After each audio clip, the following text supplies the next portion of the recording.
there's a big emphasis now on foundational skills being taught, because we for so long we just didn't do it adequately. We didn't do enough foundational skills. The question is, do these various programs support the teaching of foundational skills? Do they do a good job of it? Is it in their core program, or do you have to supplement it with another program to teach foundational skills? How do they address foundational skills? The thing I appreciated about the salespeople from Wit and Wisdom is that they told us straight up, you're gonna have to do something else for K2. We don't have it. We don't have it.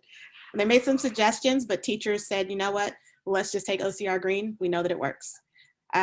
So they had, K2 did some work around that. And for people who don't know what OCR Green, that's the open court reading green section for the, okay, all right, got you. Right. So with in third through fifth, we heavy on LLI, level literacy instruction, and right. And that's where we kind of focused our reading partners. That's where we focused our tutoring in the third through fifth grade, because K2 felt like they had it on lock with OCR Green. And then we also had Saturday Academy and things like that. And that was for the Wit and Wisdom lift. We were simultaneously looking at foundational skills. At that time, Wit and Wisdom did not have a fully built out foundational skills. I don't know if that's changed since then, but that would be something you'd want to look at additionally if it's still. We do use the EL skills block. Okay, and what's been the response? I want to start by naming that everyone needs to know that teaching kindergarten skills block via Zoom is the hardest thing ever. We just need to name that that's not an excuse, and that's not I'm not trying to downplay anything else, but I just want teaching skills block through a screen is completely different than teaching a kindergartner in person how to decode a word, how to point to a letter. There's just a lot of components that are really tricky.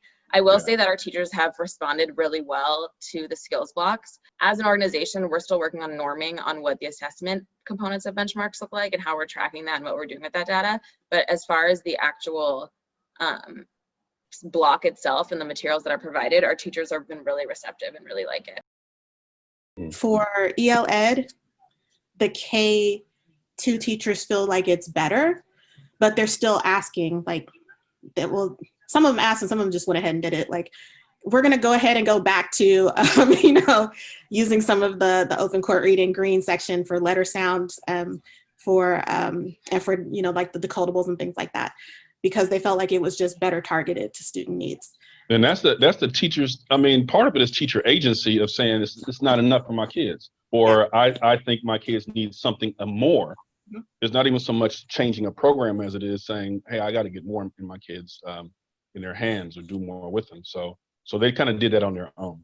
Yeah, okay. They did. They after doing the expeditionary learning PDs over the summer and things like that, they were still very excited about the rest of the program. But they looked at, over the few years that they've been teaching and looked at the level of instruction for foundational skills, or this isn't enough.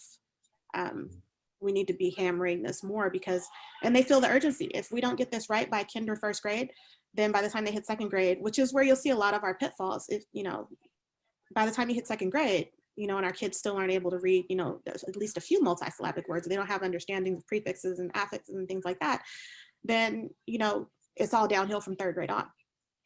Yeah. So, kudos to them for stepping out and being like, we'll just add things in, we'll add it in. So they're not taking anything away, they're adding it. How to read, is that a separate piece or is that part of it?